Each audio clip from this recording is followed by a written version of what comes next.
آپ کا علاقہ اتنا سنسان کیوں ہے؟ انہوں نے بتایا کہ شروع سے ہی یہ علاقہ سنسان ہے، یہاں آبادی زیادہ نہیں ہے۔ ان کی بات سن کر وہ خاموش سا ہو گیا۔ پھر وہ اوپر اپنے کمرے میں چلا آیا۔ رات کے کسی پہر اس کی آنکھ کھلی تو نیچے سے آتی باتوں کی آواز پر وہ حیران ہوا کہ نیچے کون ہے۔ وہ آہستگی سے کمرے کا دروازہ کھول کر نیچے جھانکنے لگا تو صحن میں شادی کا سماں تھا۔ پورا صحن روشنیوں سے جگمگا رہا تھا۔ عورتیں زرق برق لباس پہنے نظر آ رہی تھیں، مرد بھی نئے لباس پہنے ہوئے تھے۔ حارث نے غور کیا تو اس نے دیکھا کہ تخت پر ایک لڑکی دلہن بنی بیٹھی تھی اور اس کے گرد لڑکیاں بیٹھی ہوئی تھیں۔ کھانے کی اشتہا انگیز خوشبوئیں پورے گھر میں پھیلی ہوئی تھیں۔ ایک طرف کھانے کی دیگیں رکھی ہوئی تھیں۔ وہ پریشانی سے یہ سب کچھ دیکھ رہا تھا۔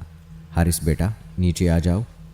نیچے کھڑے ظفر انکل کی اس پر نظر پڑی تو آواز دے کر اسے بلانے لگے۔ وہ جھٹ سے نیچے آ گیا۔ بیٹا یہ ہمارے پڑوس کی بچی ہے، اس کی شادی ہے۔ تمہاری آنٹی نے بولا تھا کہ رخصتی ہمارے گھر سے ہوگی۔ بچپن سے یہ لڑکی ہمارے گھر آتی جاتی ہے تو بس اس سے محبت ہو گئی۔ وہ بوڑھے میاں بیوی کو غور سے دیکھنے لگا۔ وہ ہر کام میں آگے آگے تھے۔ کھانا لگا تو وہ بھی بیٹھ گیا۔ اتنا لذیذ کھانا تھا کہ وہ کھائے چلا جا رہا تھا۔ کھانے کے بعد بھی محفل جمی تھی۔ پھر اسے نیند آنے لگی اور دوسرے دن اسے آفس بھی جانا تھا۔ وہ سونے کے لیے اوپر آ گیا۔ اسے لگا جیسے اس کے پیچھے پیچھے کوئی آیا ہو۔ اس نے 2-3 بار چونک کر اپنے ارد گرد بھی دیکھا مگر کوئی نہیں تھا۔ گلاب کی تیز خوشبو جب اس سے ٹکرائی تو وہ بستر پر لیٹا گھبرا کے اٹھ کر بیٹھ گیا۔ نقرئی کہتا ہے اس کی سماعتوں سے ٹکرائے۔ کون ہے؟ اس نے ڈرتے ڈرتے پوچھا۔ وہ خوفزدہ اپنے اطراف میں دیکھنے لگا مگر کوئی نہیں تھا۔ پوری رات اسے لگا کہ کوئی لڑکی ہے جس کا ہاتھ اس کا سر سہلاتا رہا۔ فجر کے بعد تک یہی سب ہوتا رہا۔ آفس میں بھی وہ کسل مندی سے سارا دن کام کرتا رہا۔ نیند نہ بھرنے کی وجہ سے اس سے کوئی کام نہیں ہو رہا تھا۔ شام واپسی میں گھر کی طرف آتے ہوئے اسے آئمہ نظر آ گئی اور اسے دیکھتے ہی اس کی دن بھر کی تھکن دور ہو گئی۔ وہ تھوڑی دیر بعد بغیچے میں بیٹھ کر اس سے باتیں کرنے لگا۔ پتہ ہے کل میرے مالک مکان کے گھر میں پڑوس کی لڑکی کی شادی تھی۔ دلہن بنی لڑکی کو دیکھ کر مجھے خیال آیا کہ ایک دن تم بھی میری ایسی ہی دلہن بنو گی۔ حارث نے محبت بھری نظروں سے اسے دیکھتے ہوئے کہا۔ آئمہ آہستگی سے جواب میں بولی، کاش ایسا ہوتا۔ کیا مطلب؟ وہ نہ سمجھی سے بولا، کاش ایسا ہو کہ میں تمہاری دلہن بنی ایسے ہی بیٹھی رہوں۔ آئمہ بولی۔ حارث جذبات سے بھرپور لہجے میں بولا، ایسا ضرور ہوگا آئمہ۔ میں پرسوں گاؤں جا رہا ہوں اور جاتے ہی ماں سے تمہارے بارے میں بات کروں گا۔ آئمہ خوش ہوتے ہوئے اسے پوچھنے لگی، کیا سچ میں تم واقعی مجھ سے شادی کرو گے؟ حارث بولا، ہاں میں وعدہ کرتا ہوں میں تم سے شادی کروں گا۔ وہ اسے یقین دلاتے ہوئے بولا۔ گھر آ کر وہ تیاری میں لگ گیا، بیگ وغیرہ پیک کرنے لگا کیونکہ پرسوں وہ اپنے گاؤں جا رہا تھا۔ وہ مستقبل کے سنہرے خواب دیکھ رہا تھا۔ کیسا لگے گا جب آئمہ میرے ساتھ گاؤں جائے گی؟ پورے گاؤں میں آئمہ جیسی حسین کوئی نہیں ہوگی۔ اور واقعی میں آئمہ بے حد حسین تھی۔ ایسا حسن حارث نے پہلے نہیں دیکھا تھا۔ آج رات بھی آئمہ نے اسے باغیچے میں ملاقات کے لیے بلایا تھا۔ واپسی میں قبرستان والے راستے سے آتے ہوئے اس کا پیر کسی پتھر سے اٹکا اور وہ دھڑام سے کسی قبر پر جا گرا۔ اس نے جلدی سے موبائل کی ٹارچ جلائی۔ موبائل کی روشنی سیدھی قبر کی تختی پر پڑی تھی۔ قبر کی تختی پر لکھا ہوا نام پڑھ کر حارث کی آنکھوں کے سامنے اندھیرا سا آ گیا۔ قبر کی تختی پر نام لکھا تھا ظفر علی۔ وہ بمشکل کھڑا ہوا۔ اسی قبر کے ساتھ ایک اور قبر تھی اور اس کی تختی پر سیدہ ظفر لکھا تھا۔ حارث کو لگ رہا تھا کہ وہ بے ہوش ہو کر گر جائے گا۔ ارے بھائی کون ہے ادھر؟ گورکن کی آواز پر وہ اچھل پڑا۔ اتنے میں گورکن اس کے قریب آ گیا۔ ہاں میاں یہاں کیا کر رہے ہو؟ اس نے حارث سے پوچھا۔ قبر کو دیکھتے ہوئے حارث کے منہ سے ٹوٹے پھوٹے لفظ نکل رہے تھے۔ گورکن چلتا ہوا اس کے قریب آ گیا اور کہنے لگا، ہاں یہ دونوں میاں بیوی تھے، سعیدہ اور ظفر۔ وہ سامنے والے گھر میں رہتے تھے۔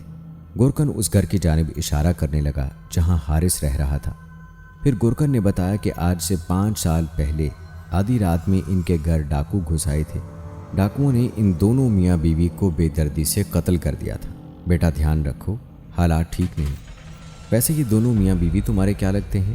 حارث تو بس اس کے جملوں میں کھو گیا تھا۔ حارث کی حالت تو ایسی تھی جیسے کاٹو تو بدن میں لہو نہیں۔ گورکن اس کی حالت دیکھ کر کہنے لگا، میاں اتنے ڈرے ہوئے کیوں ہو؟ گورکن نے دیکھ لیا تھا کہ حارث کے چہرے پر ہوائیاں اڑ رہی تھیں۔ نہیں کچھ نہیں، وہ تھوک نگلتا ہوا بولا اور تیزی سے گھر کی جانب دوڑ لگا دی۔ مجھے ابھی یہاں سے نکلنا ہوگا۔ وہ خوف سے دھڑکتے دل کے ساتھ گھر میں داخل ہوئی۔ وہ تیزی سے اوپر کی منزل پر بھاگا، کمرے میں پہنچا اور سامان سمیٹنے لگا۔ کمرے کے دروازے پر ہونے والی دستک پر وہ اچھل پڑا۔ کھڑکی سے دیکھا تو سیڑھی پر آئمہ کھڑی ہوئی تھی۔ تم یہاں کیسے؟ وہ اپنی عرق آلود پیشانی صاف کرتے ہوئے بولا۔ آئمہ کہنے لگی، میں بھی تمہارے ساتھ چلوں گی۔ اس کی بات پر وہ سر ہلاتا جلدی جلدی چیزیں اٹھانے لگا کہ اچانک حارث کے دماغ میں جھماکا ہوا۔ آئمہ، تمہیں کیسے پتا کہ میں جا رہا ہوں؟ وہ آئمہ سے پوچھنے لگا۔ اتنے میں اچانک پیچھے سے سہرش کی آواز آئی۔ آئمہ، تم کہیں نہیں جاؤ گی، تم اس طرح اپنے قبیلے کو چھوڑ کر نہیں جا سکتی۔ حارث پریشان سا کبھی آئمہ اور کبھی سہرش کو دیکھتا۔ سہرش نے آگے بڑھ کر کہا، حارث صاحب، آئمہ نے آپ کو حقیقت بتانے سے منع کیا تھا، مگر میرے خیال سے آپ کو حقیقت سے واقف کر دینا چاہیے، کیونکہ آدھی حقیقت تو آپ کو پتہ چل چکی ہے کہ انکل ظفر اور سعیدہ آنٹی وہ دونوں آج سے 5 سال پہلے مر چکے تھے۔ باقی آدھی حقیقت بھی آپ کو پتہ چل جانی چاہیے۔ آئمہ اسے روکنے لگی، مگر اس کے باوجود سہرش کہنے لگی، ہم دونوں انسان نہیں بلکہ ہمارا تعلق جنات کے قبیلے سے ہے، اور صحن میں لگے نیم کے درخت پر وہ عرصہ دراز سے اپنے آباء و اجداد کے ساتھ رہتی چلی آ رہی ہیں۔ وہ جو بلیوں کے روپ میں آپ نے دیکھا تھا، ہم ہی 2 لڑکیاں تھیں۔ پہلے ہی دن جب آپ نے اس گھر میں قدم رکھا تھا تبھی آپ آئمہ کو اچھے لگے تھے۔ میں نے اسے بہت روکا، اگر یہ آپ کے ساتھ چلی گئی تو ہمارے قبیلے کے بڑوں نے اس کو مار ہی ڈالنا ہے۔ اس کے ساتھ ساتھ آپ کی جان کو خطرہ بھی تھا۔ سعیدہ آنٹی جب بیاہ کر یہاں آئی تھیں تو ان کو تب بھی ہماری موجودگی کا پتہ چل گیا تھا۔ ان کی کوئی اولاد نہیں تھی، ہم ان کی بیٹیوں کی طرح ہیں، پر وہ دونوں بھی کب کے مر چکے ہیں۔ یہ گھر خالی ویران کھنڈر ہے، ادھر کوئی زندہ انسان نہیں رہتا۔ اس رات جو آپ نے شادی دیکھی تھی وہ ہمارے قبیلے کی لڑکی کی شادی تھی۔ حارث کو لگ رہا تھا کہ کسی بھی وقت اس کا دل بند ہو جائے گا۔ اس کا پورا وجود پسینے میں بھیگا ہوا تھا۔ حارث، تم کہیں نہیں جاؤ گے بیٹا، تم تو ہمارے بیٹے کی طرح ہو۔ ظفر انکل سیڑھی چڑھ کر اس کی طرف آنے لگے۔ خوفزدہ ہو کر اس نے دروازہ بند کر دیا۔ اللہ میری مدد کر، میں کہاں جنوں اور روحوں میں پھنس گیا ہوں۔ وہ پھوٹ پھوٹ کر روتے ہوئے اپنے لیے مدد مانگنے لگا۔ پوری رات وقفے وقفے سے دروازے پر ہونے والی دستک اور سعیدہ آنٹی کی سسکتی ہوئی آواز کہ اس کو نہ جانے دینا، میں اسے نہیں جانے دوں گا، میرا کوئی بچہ نہیں، یہ میرا بچہ ہے۔